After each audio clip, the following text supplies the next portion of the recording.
a spider bite, an ordinary teenager, and an all-new Marvel universe. This is Ultimate Spider-Man.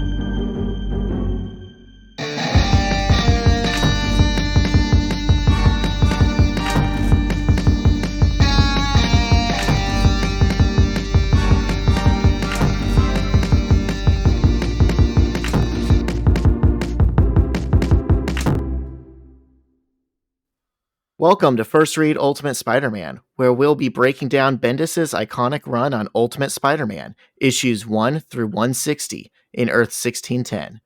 I'm your host, Zach. Hey, and I'm John. And we are going to be taking you on this ride, starting today with issue 1, the beginning of Peter Parker's journey, all the way through to the end, at the end of this iconic 11-year run of comics. John, how are you feeling? Oh, I'm feeling great. I have to say, Zach, you've got like such a beautiful podcast voice. I would never know that this was your episode 1. This sounds like episode 100 to me. Oh, I thank you, John, and you're such a refined co-host. I also feel like you just jumped off of a much bigger, much more professional pod to come slum it up with me. Yeah, yep, that's the pod my cats and I do. Yeah.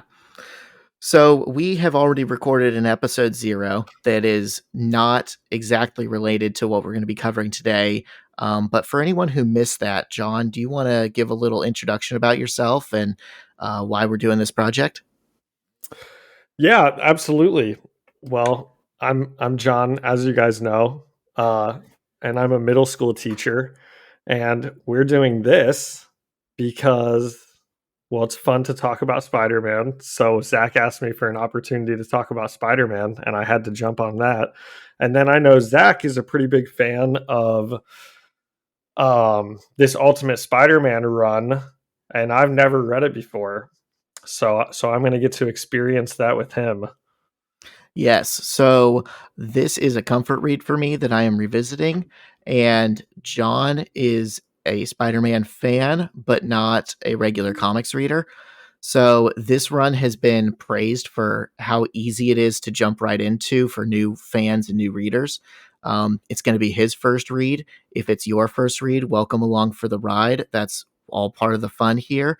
Everyone is welcome, whether you love this stuff or whether you're just getting exposed to it now. Excellent. Well said. And I know I shared a little bit about myself, my profession, and I've got 2 cats and 2 dogs with my beautiful wife Elizabeth. I don't know, Zach, if you want to share anything about yourself.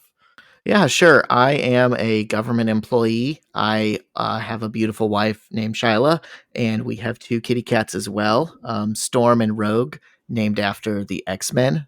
Amazing. I wonder if we're going to get to any X-Men content in this pod. Oh, well, maybe not in this one, but we call that a tease. Yes. Stick around for future episodes, folks. All right. Well, should we hop into this?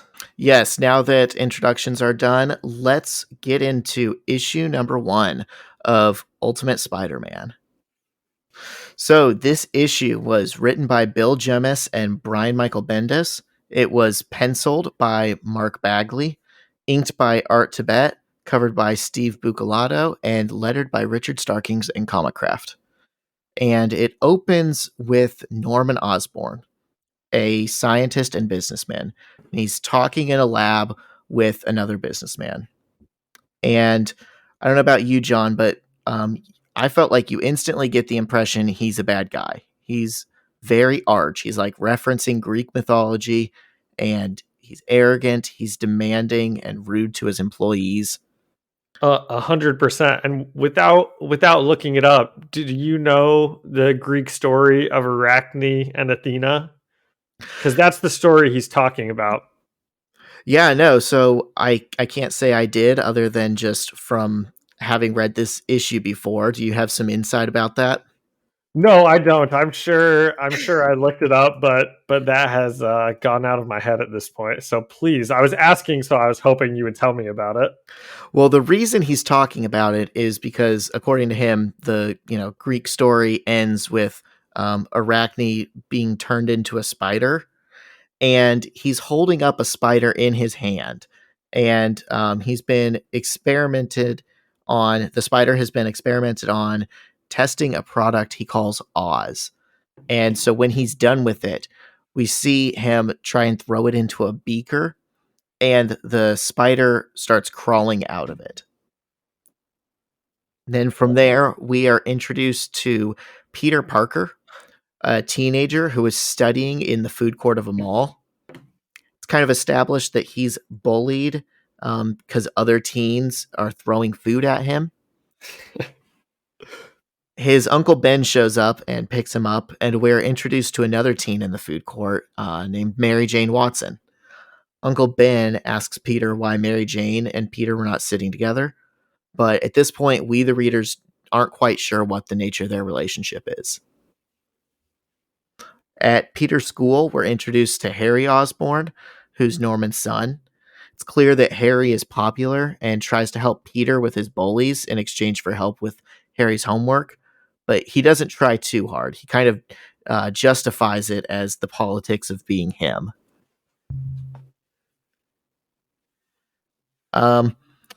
Later, we see Peter in gym class get the idea that he's unathletic and bad at basketball.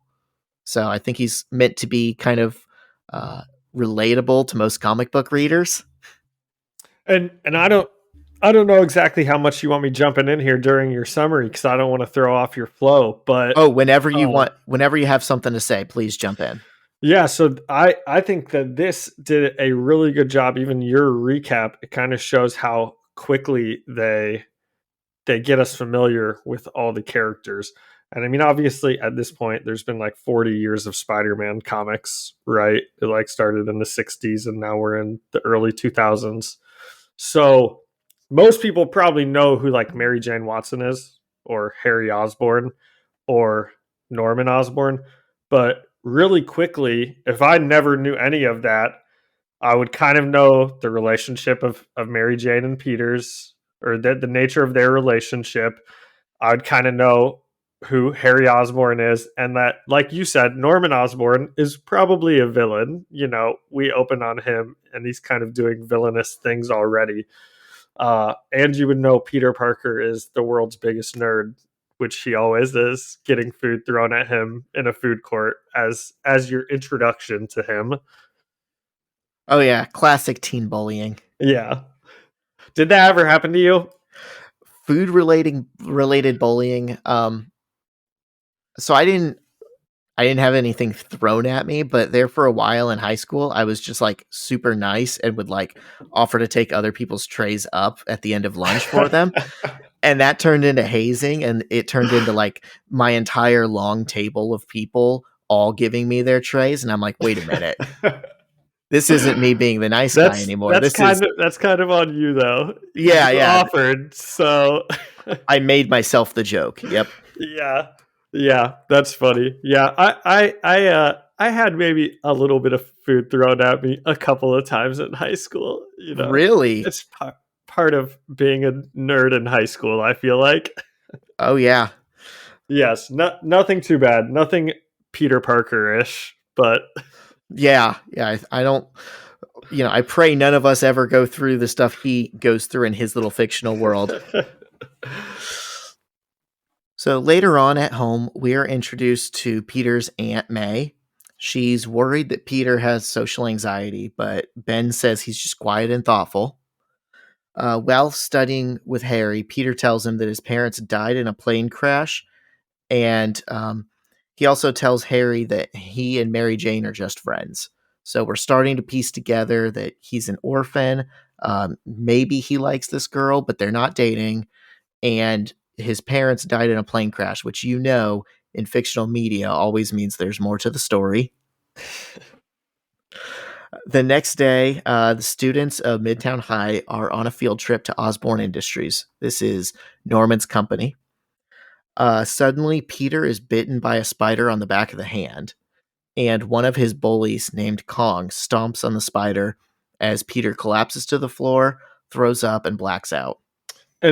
And when you say suddenly he is bitten by a spider, it is very sudden. There's no fanfare at all, I seem to remember. I mean, he's 1 second they're just on a field trip, and the next second he is completely bit by a spider.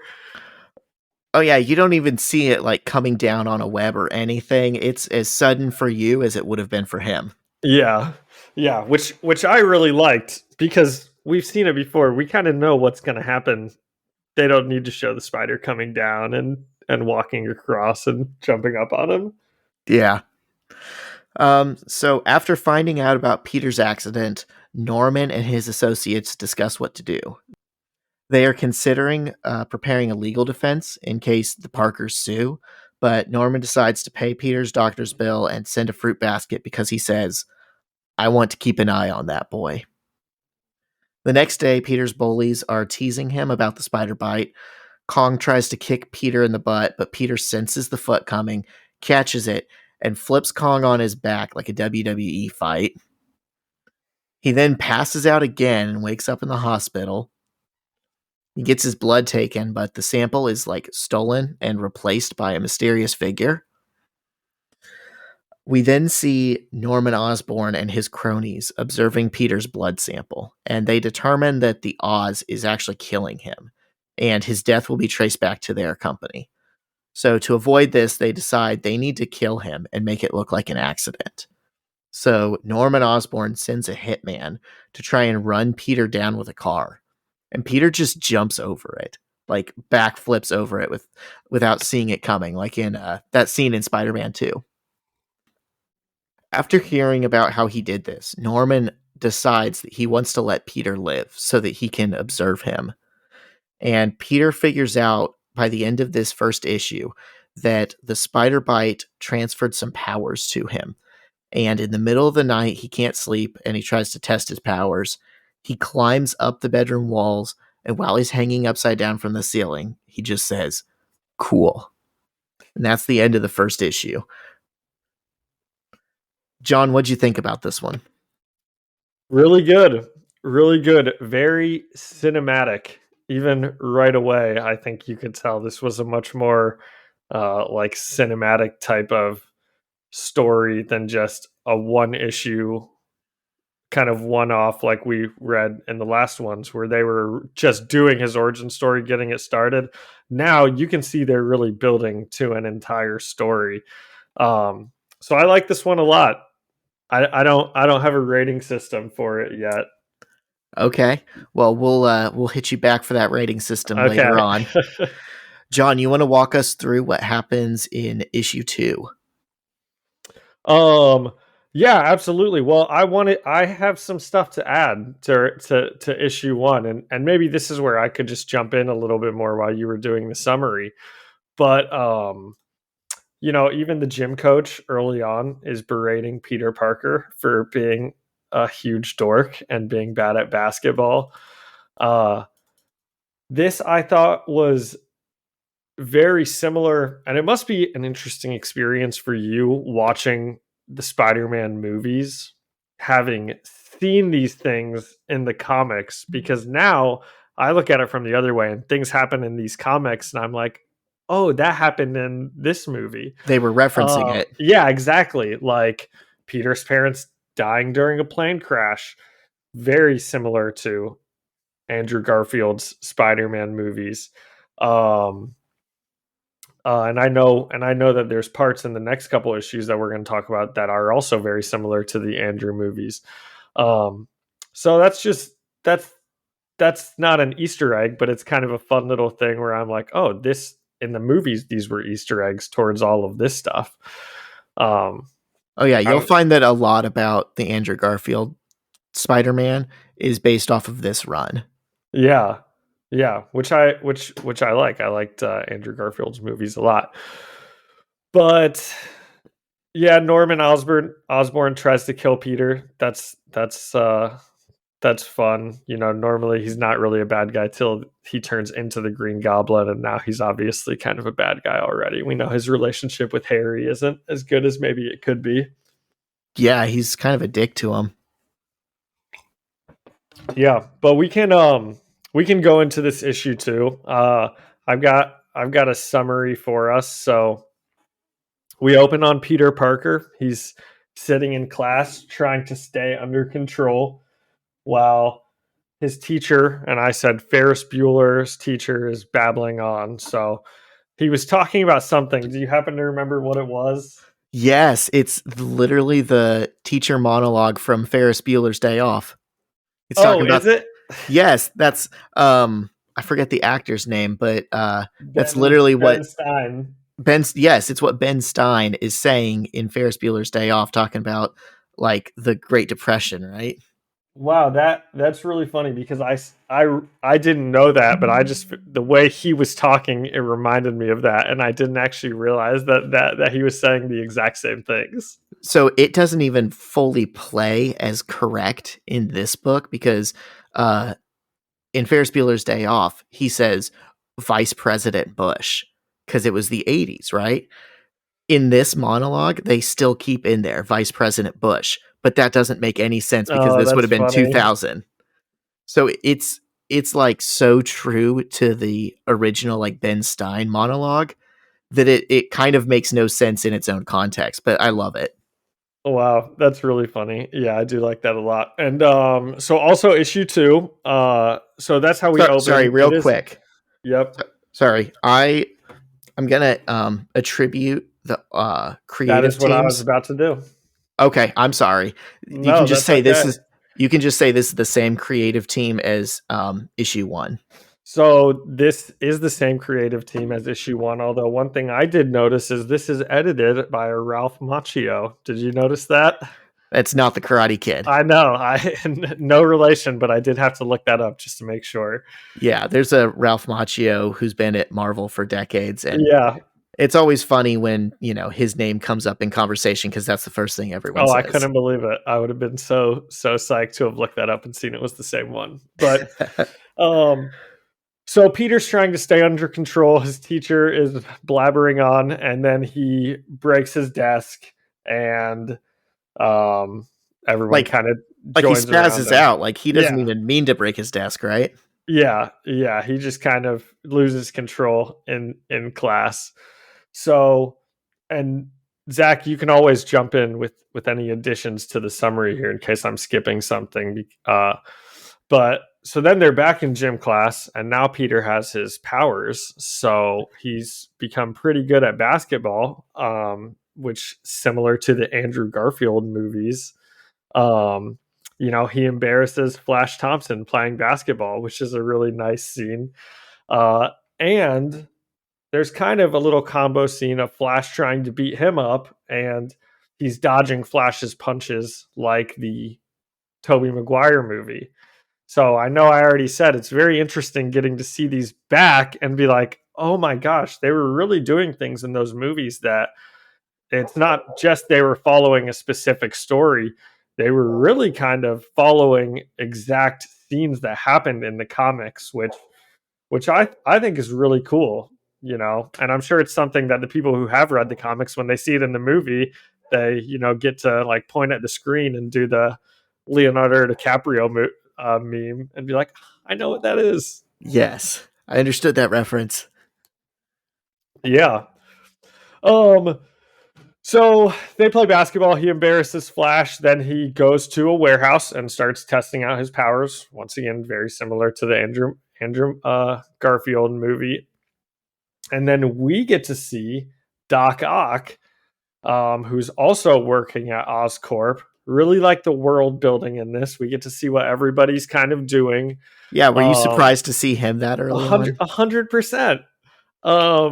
I like couldn't believe it, and I can't decide if it's like, oh, they're just throwing everybody in there at once just to be like, and now Doc Ock's in this, and Norman Osborn's in this, or if I like that because this whole story involves all of these people getting their powers, so we should see all of them, you know.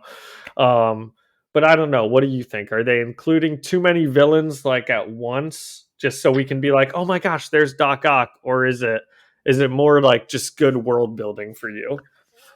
Well, first of all, I think it's interesting that that's kind of your take. I mean, you're not wrong that they now have, you know, Spidey and Norman and Doc Ock all introduced. And it's been But 2 episodes. 2 issues, 2 yeah. issues, yeah, sorry. But the thing that, like, my impression has always been, for a series that lasted over 10 years, they eventually get around to pretty much all the classic Spidey villains, but they do it as like a slow burn. Like, it'll take several years to get to Venom. It'll take several years to get to Mysterio.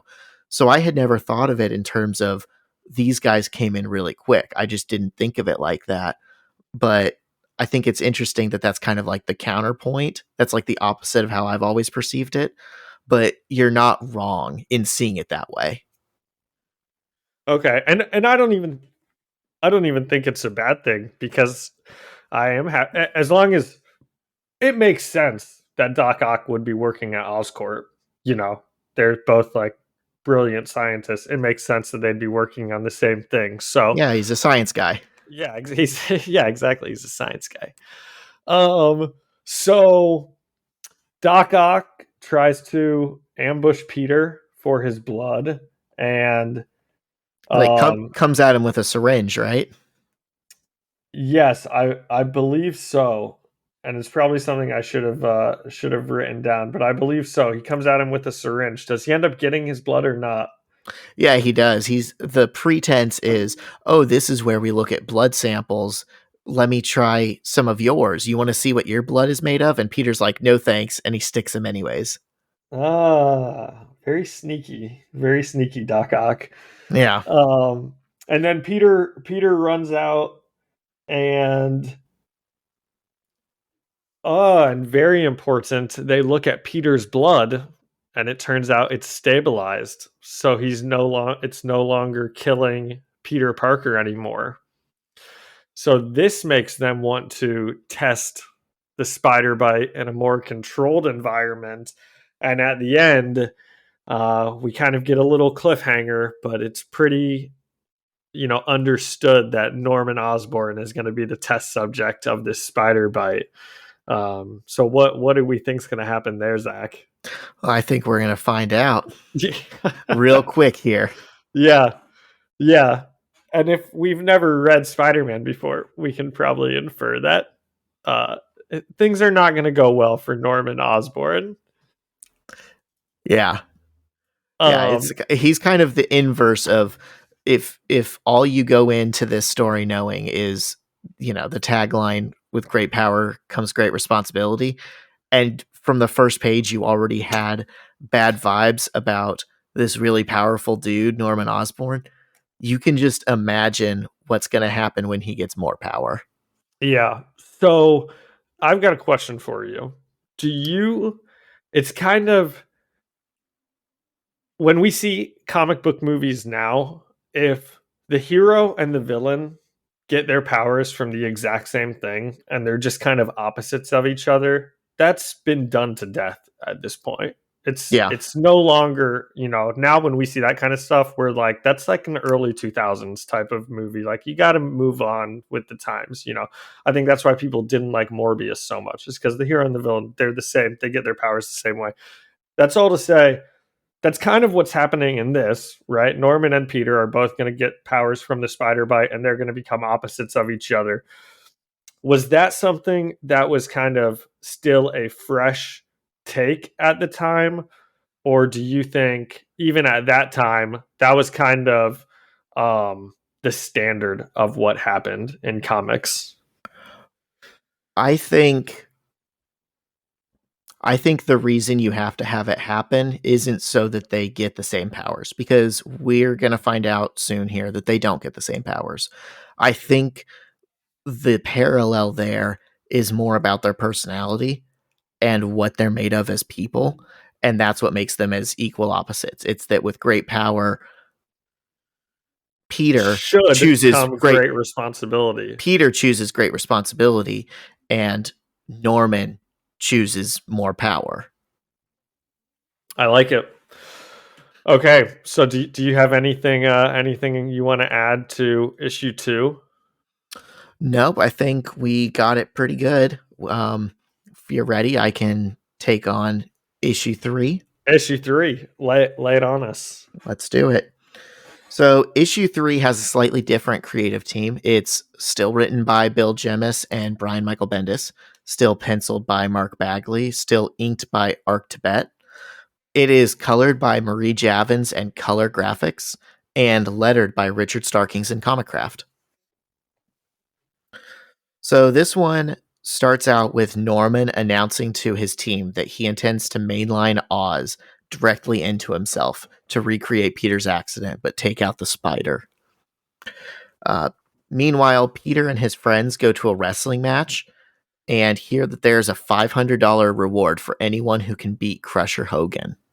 And it is Crusher Hogan again, which I believe is who it's been in every comic we've read so far. I think this is the third origin story with a wrestler, and it's always Crusher Hogan. And I, for one, am upset every time it's not Bonesaw. Yeah, I don't know if it's just that Crusher Hogan sounds like kind of an older sensibility, like in terms of wrestling names, but I think Bonesaw was just that one time, dude. It'll make me upset every time. That was just perfect. So, Kong, Peter's bully, tries to enter the contest to fight Crusher Hogan, but the announcer tells him that the age limit is 21. So Peter goes home and creates a luchador style mask and goes back there. He jumps into the ring without even signing up or waiting to be told to, and he just beats the snot out of Crusher Hogan and collects the money and leaves. And the next day, he gives the money to Aunt May and Uncle Ben. And this is, I think, a pretty important distinction that Peter is not what I would say using his powers in a selfish manner at the moment. He's using it to help out his aunt and uncle who desperately need this money. Isn't there some, do they say some reason why Uncle Ben and Aunt May need the money? He broke Flash Thompson's hand, and the Thompsons are threatening to sue them. That happened in issue 2 during the fight. He just like caught a punch and broke his hand.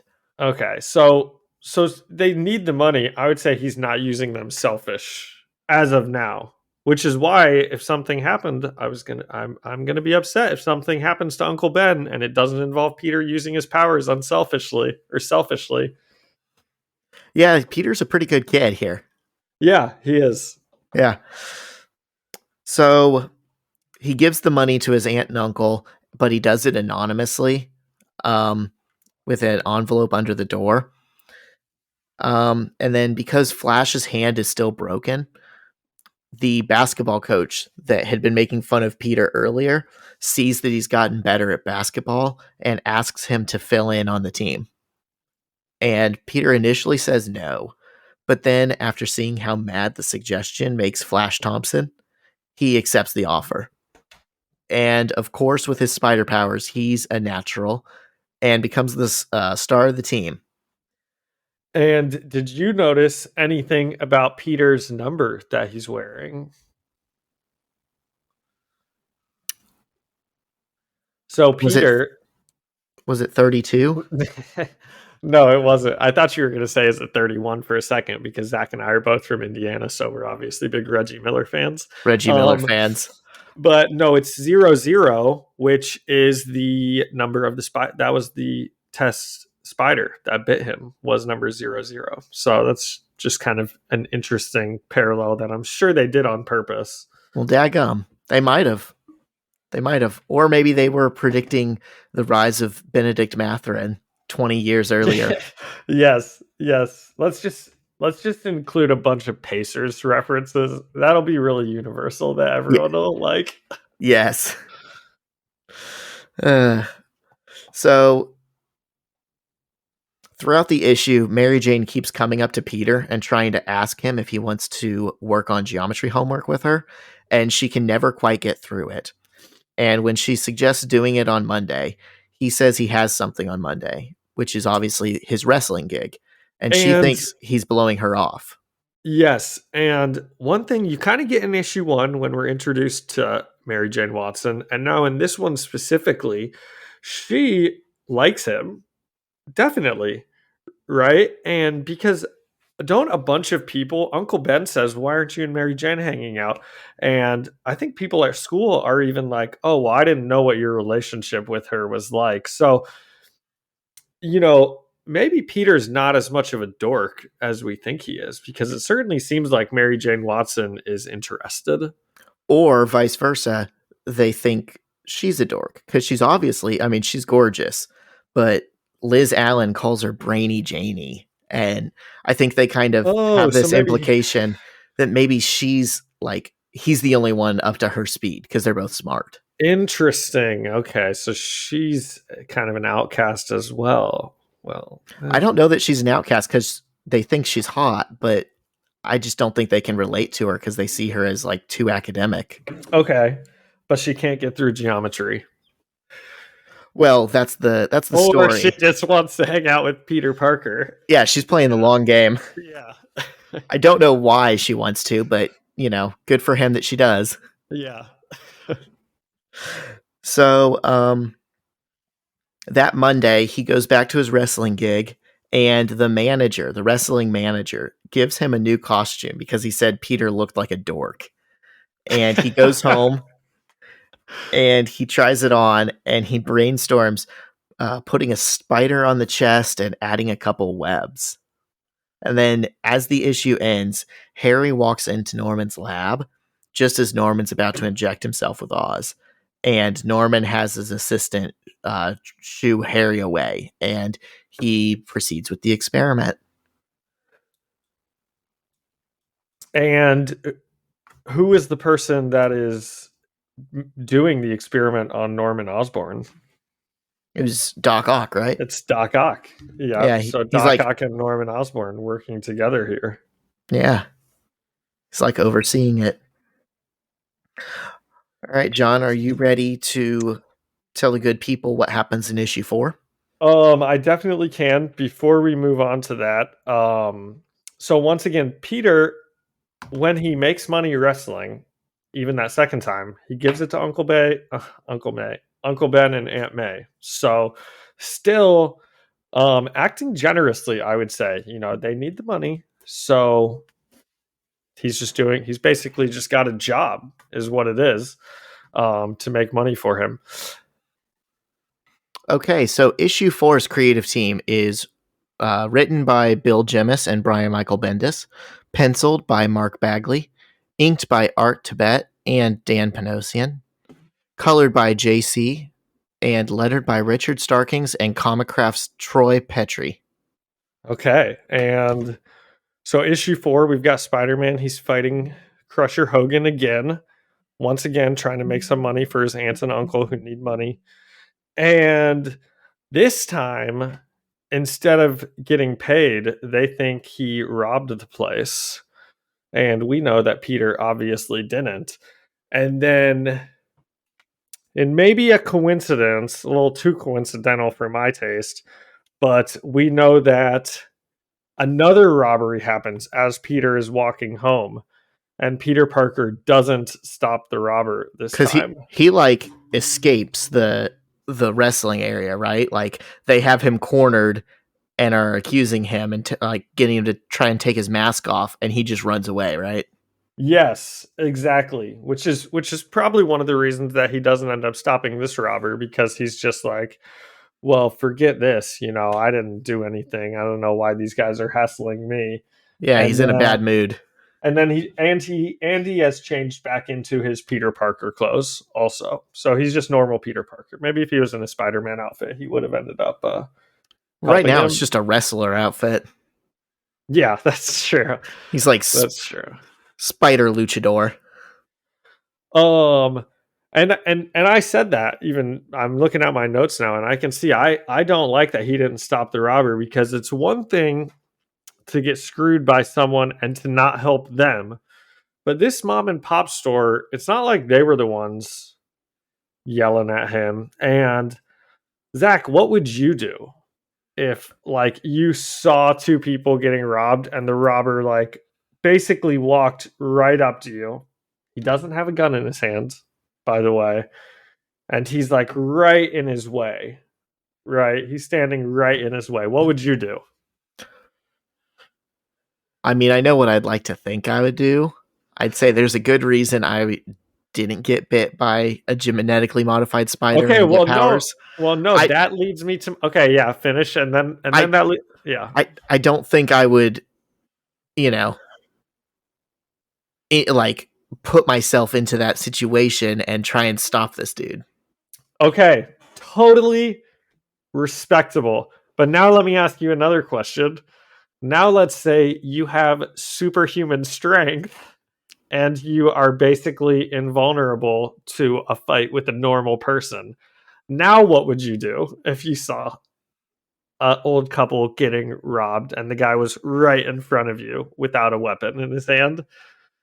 I might have to intervene. Yeah, exactly. So but I guess Peter Parker's not Spider-Man yet, so he's not ready to start intervening yet. Um, but he gets home, so he walks past the robber. He gets home. His aunt and uncle are very upset about his grades. His grades are going downhill. Um, and he runs out of the house, very similar to Andrew Garfield running out of the house in his movie, where he slams the door and the glass breaks. Except I don't think that he slams the door and the glass breaks in this issue. So he goes to a party that he was invited to, and here we meet Liz Allen, who's coming on to Peter at a party, which once Real again, strong. yeah. And She's drunk. It's one of those things where she's just like falling over him and he's not interested at all, but it looks bad when Mary Jane walks in. it kind of Peter is supposed to be a dork, and he has like the two best looking girls at his high school fighting over him. Full So it's stop. a bit That's always been the most unbelievable thing to me about any iteration of Spider-Man, because it always happens. yeah.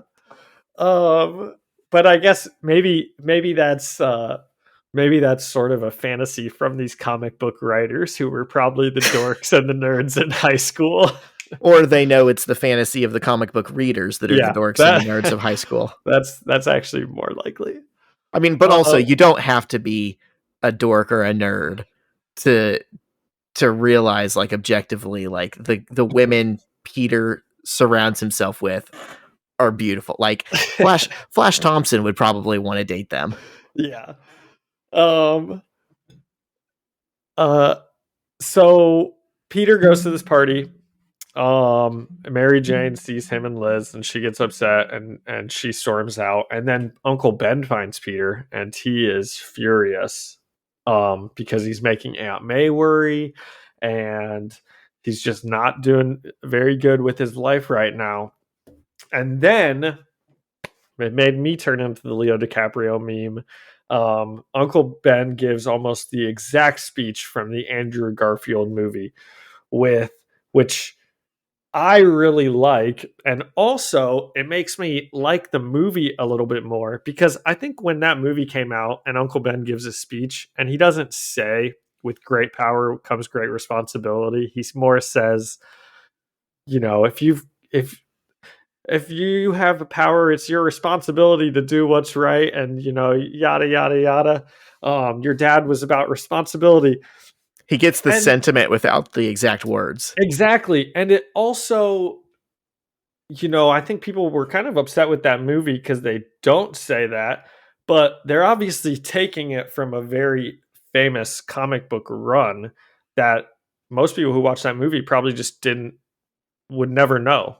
I know I would never know that because I didn't read this comic run.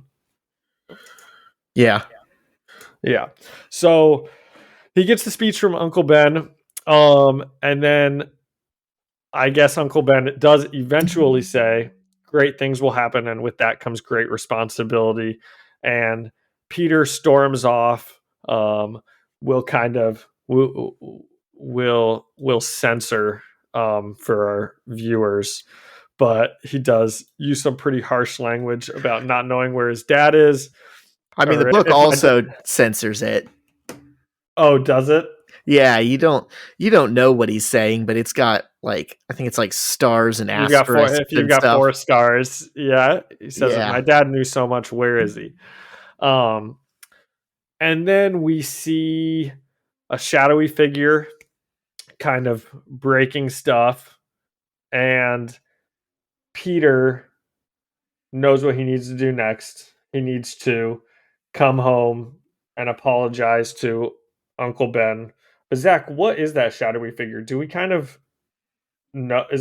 That's Green Goblin right there?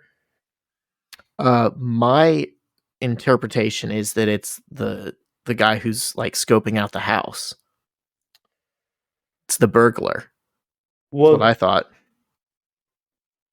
maybe take a look.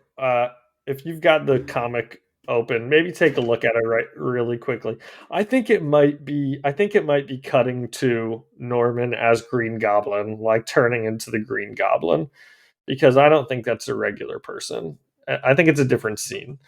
But so we kind of, I would say, we see Norman kind of transforming into the Green Goblin, and then we cut back to Peter, and he sees something is going on with Uncle Ben and Aunt May at the house. There's a bunch of police cars, and that is where our comic ends. And we can only hope that Uncle Ben and Aunt May are okay. Yeah.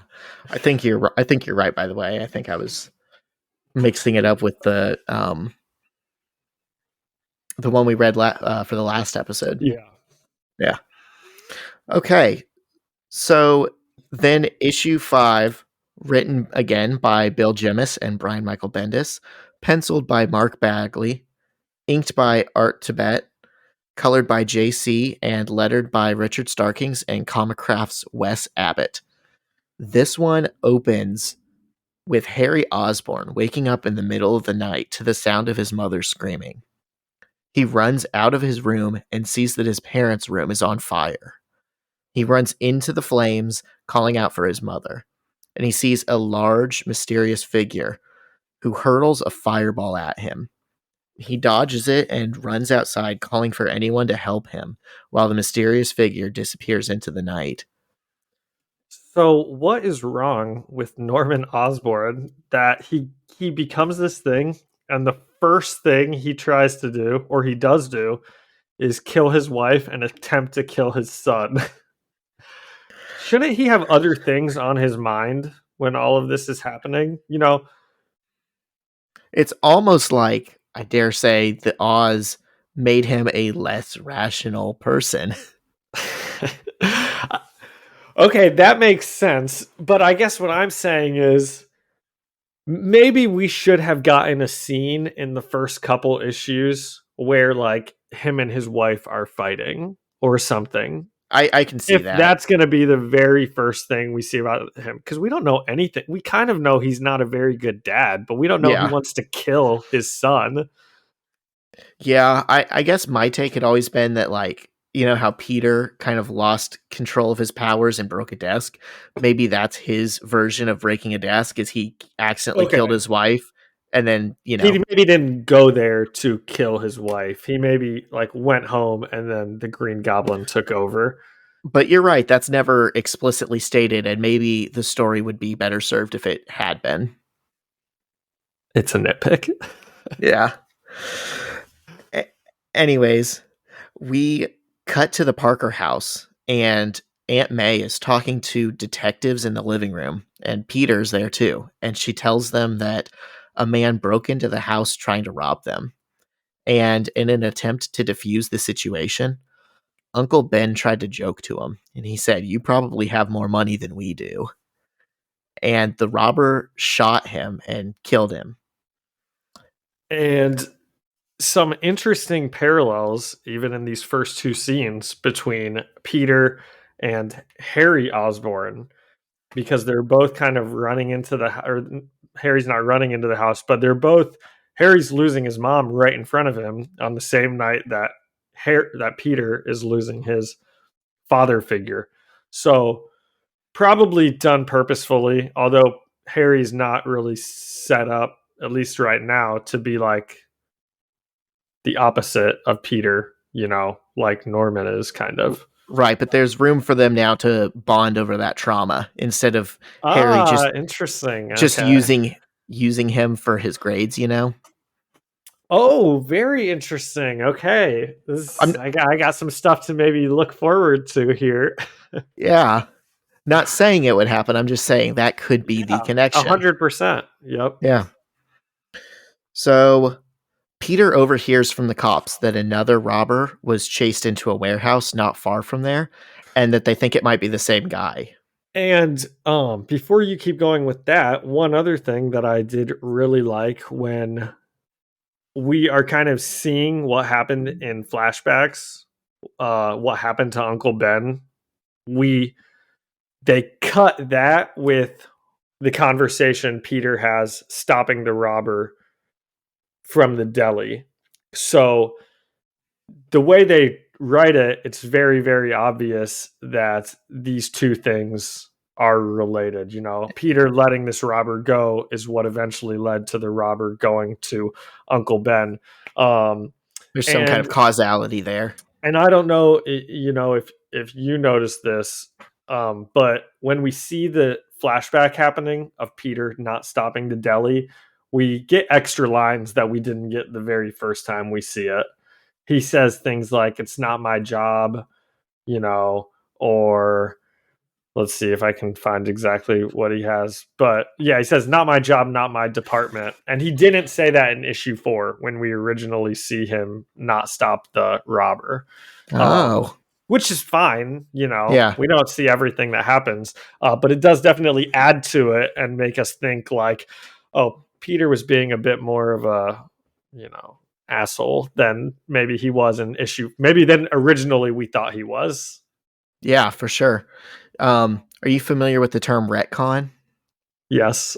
Yeah, that might have been a little bit of a retcon there to, like you said, make it seem a bit more like he, did something. It's his fault by Yeah, not doing something, you know, instead of just passively not doing something, he actively didn't do something. right. Yeah. Okay, good catch.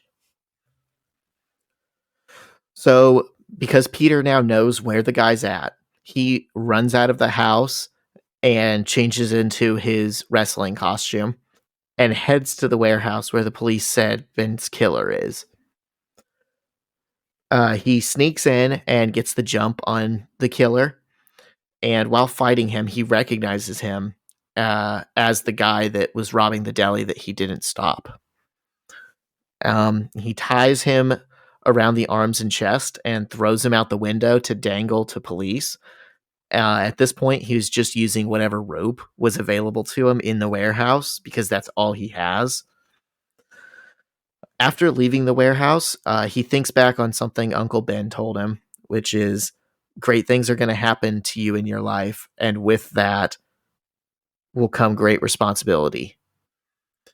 And this is where they intercut all the scenes together, isn't it? Because they don't just do it with Peter saying, "Not my job, not my department," and then Uncle Ben getting shot. They're also putting Uncle Ben's great power, great responsibility speech with all of those.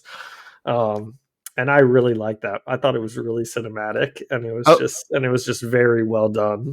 oh, absolutely. And I really like this scene too because he's taken off his wrestling mask and he's looking at it as he's thinking about these things.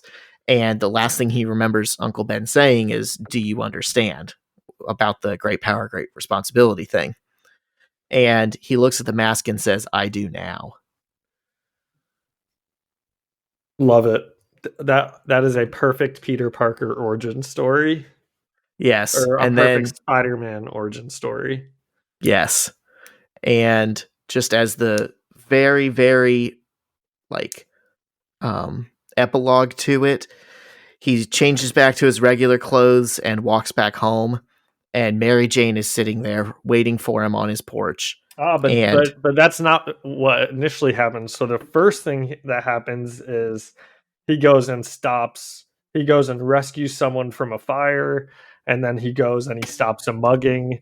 So he kind of saves a couple people. So he becomes Spider-Man and he goes and Yes. helps some people, and then he goes home, and I'll let you kind of. No, yeah, you're right. You're right. So he saves some people and tries to apply what Uncle Ben had told him, then the lesson that he had learned. And when he gets home, Mary Jane is waiting for him there on the doorstep. And she asks him how he's doing. And he says, I don't know. And she tells him, we are worried about you. And your aunt is staying with us.